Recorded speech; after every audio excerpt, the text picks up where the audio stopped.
Most people who open a Roth IRA at 35 do it with a knot in their stomach, like they already blew it, like the window closed while they were paying rent and figuring out their life. But here's what almost nobody tells you. The math isn't as brutal as you think. And in some ways, starting at 35 gives you something that 22-year-olds don't have. I'll show you exactly what I mean. But first, stay with me through the next couple of minutes, because there's a number coming. A real, actual dollar figure that's going to completely change how you think about this. Most people never see it, and once you do, you can't unsee it. Let's start with the honest version of the penalty. If you'd opened a Roth IRA at 25 and contributed the max every year, which is $7,000 in 2026, and you earned an average of 8% annually, by age 65, you'd have somewhere around $1.86 million. Tax-free.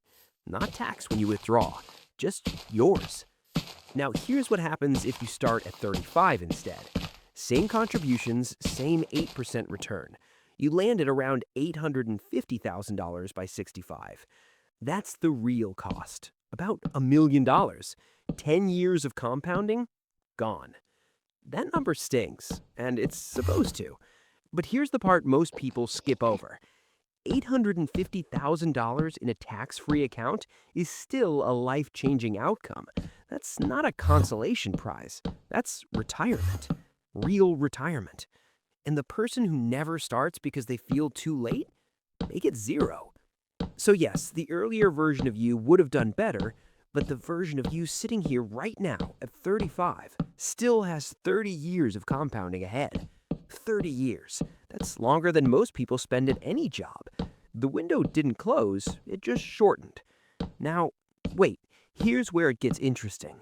There's a concept called the rule of 72.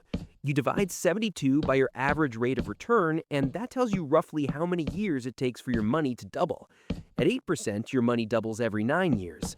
So if you put in $7,000 today at 35, by the time you're 44, that becomes $14,000. By 53, it's $28,000. By 62, it's $56,000. That's from one single contribution. Now stack 30 years of those contributions on top of each other, each one doubling on its own timeline. That's what a Roth IRA at 35 actually looks like from the inside. But here's the thing about a Roth specifically that makes this even more powerful. Everything that grows inside it, all of that compounding, comes out tax-free in retirement. You're not paying income tax on $850,000 of withdrawals. A traditional 401k, you pay taxes on every dollar you pull out. With a Roth, the government already took its cut when you contribute it. Everything after that belongs to you. A 35-year-old putting $7,000 a year into a Roth IRA is actually buying 30 years of tax-free growth. That's the real product, not just the investment returns, the tax treatment on top of them. And here's something almost nobody talks about. One study from Vanguard found that investors who started saving between ages 35 and 44 and stayed consistent actually had better long-term outcomes than people who started early but stopped. Consistency beats a head start, almost every time. Because a 25-year-old who contributes for 5 years and then stops ends up with less than a 35-year-old who contributes steadily for 30 years. Starting late and staying consistent is not the worst story. Stopping early is. Now, let's talk about the practical side, because this is where people get stuck. In 2026, the Roth IRA contribution limit is $7,000 a year if you're under 50. That's $583 a month. That sounds like a lot if your budget is tight, but you don't have to hit the max to make this work. If you can only do $300 a month right now, that's $3,600 a year. At 8% over 30 years, that's still around $440,000 tax-free. Not $850,000, but not nothing. The goal isn't perfection. The goal is to start, stay consistent, and increase contributions whenever you can. Every raise, every side income, every time your rent doesn't go up, that's an opportunity to add a little more. One thing to know, Roth IRAs have income limits. In 2026, if you're single and earn above $161,000 or married filing jointly above $240,000, the ability to contribute starts phasing out. If you're above those thresholds, there are other strategies, but for most people watching this, the Roth is wide open. As for where to actually open one, Fidelity, Vanguard, and Charles Schwab are all solid options.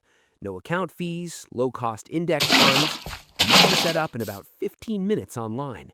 And once you're in, keep it simple. An S&P 500 index fund, a total market fund, something boring that you never have to think about, because the Roth IRA doesn't reward complexity.